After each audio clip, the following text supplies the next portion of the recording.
Good afternoon, protesters, truckers, farmers, tradesmen, Albertans, and all Canadians. We want to start off by thanking everybody for the support we have received in the last week.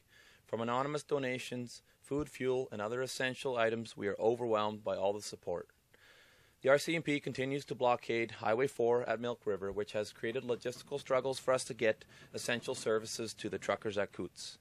We call on the RCMP to allow unrestricted flow of traffic to support the peaceful protest at Coutts.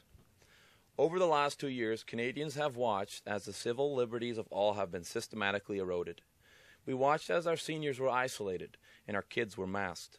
We watched as our working class was abused and coerced into experimental vaccinations for the sake of public safety. While using emergency powers, our provincial and federal governments, with the assistance of health departments, have systematically taken away our rights and freedoms. We, the people, call on Jason Kenney and Justin Trudeau to immediately stop and retract all provincial and federal mandates and emergency health measures.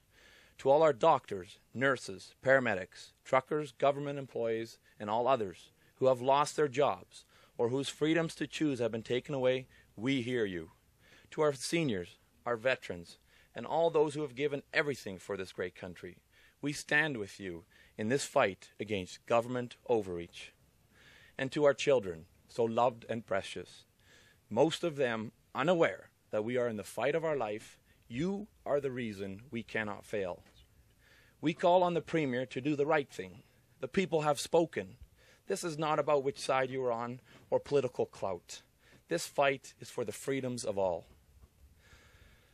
Albertans and Canadians, there can be no compromise of our fundamental human rights. We call on Canadians to rise up and peacefully take back our freedoms. Thank you.